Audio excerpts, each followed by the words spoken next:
For today, naisip kong magluto ng suman na kamoting kahoy.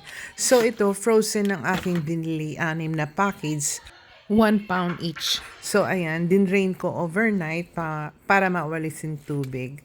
So at gagamit din ako ng isang niyog na kinayod. So ayan, imimix ko na, ilalagay ko na sa kamoting kahoy.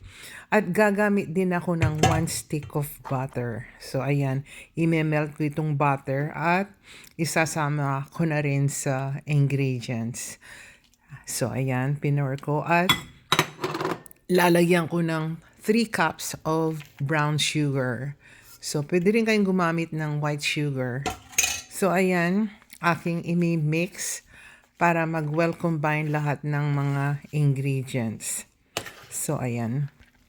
So gagamitin ko na ang aking kamay sa paghalo para ma-mix ko husto. So mix lang po hanggang mag-well combine lahat ng mga ingredients. So ayan, na mix ng mabuti. So ipiprepare ko naman ang dahon. Itong dahon na nabili ko ay hindi maganda, maraming sira. So, siguro hindi pantay-pantay ang ating suman na gagawin. So, ayan, akin pong linilinis ang dahon at pagkatapos para maging pliable, iraran ko sa apoy. So, ayan po. At ngayon, magumpisa na tayong magbalot ng ating kamoting kahoy na suman. So, ayan. Pag malaki po yung dahon, dinalagay ko 2 kutsara. Pag maliit naman, 1 kutsara lang. So, ayan, hindi pantay ang ating mga suman.